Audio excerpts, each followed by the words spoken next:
목도리니를 위한 기법부터 다양한 상황 대처법과 함께 목도리 완성까지 뜨개의 첫 발자국 떼러 고고! 제철 공방 구독과 좋아요, 알림 설정 부탁드려요. 안녕하세요. 저는 잘 보이라고 굵은 실을 가져왔는데요. 세상에 실은 많잖아요. 얇은 실, 털이 있는 실 등등 마음에 드는 걸로 골라서 뒷면에 바늘 두께에 맞는 대바늘을 준비해주면 돼요. 왼쪽이 뜨개에 쓰는 돗바늘이라는 건데요. 마무리 단계에서 실 감추기 할 때 쓰는 거예요. 혹시 집에 코바늘이 있으시다면 그것도 좋아요. 첫 코 위치를 잡기 위해서 실 끝부터 바늘을 감아주는데요. 생각한 코 개수만큼 안으로 들어와서 시작할 거예요. 찾은 시작점에 중지를 넣어주고 집게 손가락을 이용해서 벌려주면서 중지에 낀 실을 빼줄게요. 그리고 나머지 세 손가락으로 실을 잡아주면 준비 자세 완료! 바늘을 엄지 쪽 아래에서 위로 올려준 다음에 그대로 끌고 검지 위에서 아래로 넣어주고 이 틈 사이로 바늘을 빼주면서 집게 손가락에 실을 빼고 천천히 당겨주다가 집게 손가락을 사이에 넣고 타이트하게 당겨주면 첫 코 완성. 그 상태 그대로 바늘을 내리면 아까랑 비슷하죠. 다시 엄지 쪽으로 올려서 검지에서 내려주고 엄지 쪽 고리를 통해서 빼주면서 당겨주기. 지금 뜨고 있는 고리 단위를 코라고 부르고 코가 모인 줄의 단위를 단위라고 불러요. 그러니까 원하는 코 개수만큼 떠서 한 단을 완성해 볼게요. 코는 이렇게 하나씩 세면 되고 저는 16코 해볼게요. 시작에 앞서 뜨개 방법에는 안뜨기와 겉뜨기가 있어요. 그걸 반복해서 만든 모양을 우리는 패턴이라고 부를게요. 오늘은 패턴으로 가터뜨기, 메리아스뜨기, 고무뜨기를 만들어 볼게요.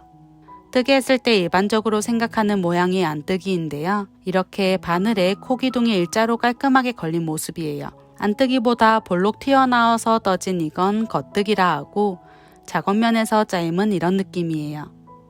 겉뜨기의 특징으로 코 기둥에 띠가 둘러져 있는 걸 볼 수 있어요. 해당 뜨기 방법에 대한 기호를 미리 알아두면 도안만 보고도 만들 수 있으니까 한번 보고 넘어갈게요. 먼저 안뜨기는 실을 뒤에 두고 바늘을 고리 안에서 밖으로 찔러 줄게요. 그런 다음 뒤에 있는 실을 반시계 방향으로 바늘에 한 바퀴 감아 줄게요. 바늘을 이용해서 원래 고리의 틈을 벌려주고 그 사이 공간을 이용해서 감아준 실을 이렇게 빼줄게요. 그리고 왼쪽에 있던 코를 풀어주면 안뜨기 하나가 완성돼요. 다시 안에서 밖으로 바늘을 찔러주고 실을 바늘 뒤에서 반시계 한 바퀴 감아준 여기 실을 빼준다는 느낌으로 이렇게 빼주면서 동시에 왼쪽 코 없애기.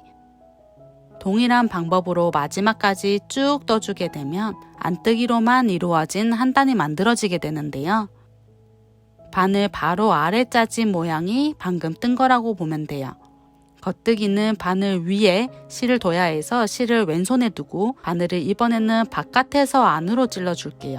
앞에 있는 실로 바늘의 반시계 방향으로 한 바퀴 감고 그 감아준 실을 고리 사이 공간으로 끌어당겨서 빼줄게요. 그러면서 동시에 왼쪽에 걸린 커를 없애주면 한 코 완성. 다시 한 번 더 밖에서 안으로 찔러주고 위에서 반시계 한 바퀴. 감아준 실을 사이에 빼서 고리를 만들어주고 왼쪽 고리는 없애기. 안뜨기와 겉뜨기의 차이를 느끼면서 연습하면 좋은데요. 특히 실의 위치를 잘 기억해 두는 게 중요해요. 이렇게 해서 겉뜨기 한 다음 완성! 재미있는 사실은 겉뜨기를 뒤집으면 안뜨기가 돼요.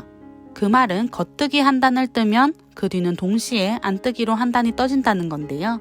실제로 겉뜨기를 하고 뒤집으면 바늘에 안뜨기 모양이 나오는 걸 볼 수 있어요. 기둥의 모양을 신경 쓰지 않고 겉뜨기로만 계속 떠볼게요. 한 단 다 뜨고 뒤집어서도 똑같이 겉뜨기로만 반복해 줄게요. 그럼 모양은 이렇게 나오고 이걸 가터뜨기라고 해요. 안뜨기와 겉뜨기가 한 줄씩 반복된 게 보이시나요? 그럼 여기서 생기는 궁금증은 안뜨기 반복도 같은 모양일까인데요. 짜는 방법만 안뜨기로 바꾸고 안팎 상관없이 동일하게 안뜨기로만 계속 떠볼게요. 겉, 안, 겉, 안, 안, 겉, 안, 겉. 시작의 차이지만 가터뜨기는 겉뜨기로 하는 게 정석. 여기 모양에 맞춰서 떠줄 건데요. 시작하는 첫 번째 단은 안뜨기로 한 줄을 쭉 떠줄게요. 그러고 뒤집으면 뒷면 기둥은 겉뜨기 모양이 나오잖아요. 그 모양에 맞춰서 겉뜨기로 떠줄게요. 그렇게 되면 단단히로 겉안, 겉안 반복해서 뜨게 돼요.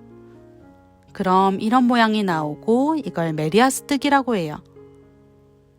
겉뜨기와 안뜨기를 한쪽 면으로 모은 느낌이랄까요? 이번에는 한 개의 단 안에 안겉을 반복해 줄게요. 실을 뒤에 둔 채로 안뜨기 하나 해주고 실을 앞으로 돌려서 겉뜨기 하나 해줄게요. 실을 뒤로 돌려서 안뜨기 하나 떠주기를 반복하는데요. 주의할 점은 뒤집으면 반대가 된다는 거예요. 기둥 모양 잘 확인하면서 모양에 맞춰 떠줄게요.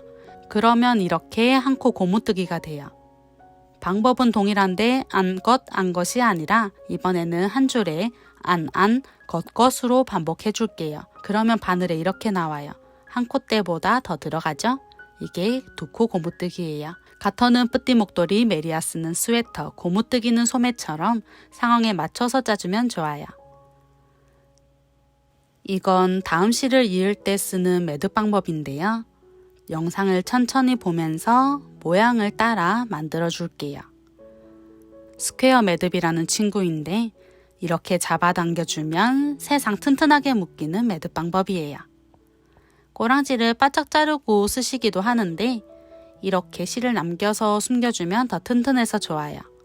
다른 실로 이어주면 줄무늬도 만들 수 있어요. 만약 몇 코 뜨다가 실수한 걸 알게 되면 천천히 한 코씩 풀어서 왼쪽에 끼워주면 돼요. 한 코 풀고 한 코 담고 만약 한참 뒤에 이렇게 실수를 알게 되면요. 과감하게 뽑고 마음이 아프겠지만 틀린 곳까지 다 풀어줄게요. 그리고 한 코씩 정성스럽게 끼워서 새 마음으로 시작하면 돼요. 화이팅! 마지막 단에서는 두 코를 떠주고 첫 번째 코가 두 번째 코 위를 지나서 바늘까지 빠져나오면 이렇게 코가 하나로 줄어요. 반복으로 한 코 추가해주고 앞에 코를 넘겨서 빼주기를 반복해주면 돼요. 고무뜨기는 패턴에 맞게 코를 떠주는 것만 신경 써준다면 그 뒤는 넘겨서 빼주기로 아까와 동일하게 작업해주면 돼요. 코 넘기기가 힘드신 분은 이때 코바늘로 하면 조금 더 쉬워요. 마지막 코는 살짝 빼서 남은 실을 사이로 통과시켜서 당겨주면 마무리 끝! 위에서 보면 이런 모양이에요. 남은 실을 그냥 뒷면에 숨기기보다는 모양에 맞춰서 숨겨주면 티가 적게 나요. 그래서 뒷면이 겉뜨기인지 안뜨기인지에 따라서 방법이 다르니까 그림 참고해서 따라하면 좋아요. 개인적으로 겉뜨기에 숨길 때는 코바늘이 편하더라고요. 고리 2개씩 묶어서 작업해주면 비교적 수월해요. 이 정도면 괜찮죠? 목도리 뜨기에 살짝 적은 양인데 한 볼에 다양한 재질이 있어서 산 실이었어요. 이렇게 이어져 있어서 신경 안 쓰고 쭉 떴을 때 실이 바뀌어 있는 신기한 마술실. 저는 18코 만들어서 겉겉, 안, 두 코 고무뜨기를 12단 반복해줬어요. 이렇게요. 한 코 그대로 오른쪽으로 옮겨주고 두 번째 코부터 떠주기를 반복하면 옆이 요런 매듭 없이 깔끔하게 나와요. 마지막 12단 두 코 고무뜨기 전까지는 메리아스 뜨기 반복. 완성했을 때 길이가 자기 키 플러스 10에서 20cm 정도라 생각하고 맞춰서 떠주면 완성이에요. 긴 여정 수고하셨습니다. 짝짝. 실 종류가 난이도에 영향을 주는데요. 처음 뜨시면 잘 보이는 실을 추천해요. 완성하면 안으로 말려 있는데요. 스팀이 되는 다리미를 이용해서 살짝 띄워서 스팀열로 펴주면 좋아요. 선물하신다면 있어 보이게 이런 것도 달아주면 좋고요. 제철 공방. 구독과 좋아요, 알림 설정은 사랑이에요. 뿅! 대바늘은 모든 뜨기의 기초라 알아두면 유용한데요. 봄에 새로운 취미를 고민하고 계신다면 뿌리가 되는 것부터 천천히 알아가는 건 어떨까요? 지금이 만들기 철이다. 제철 공방이었습니다. 빠이빠이.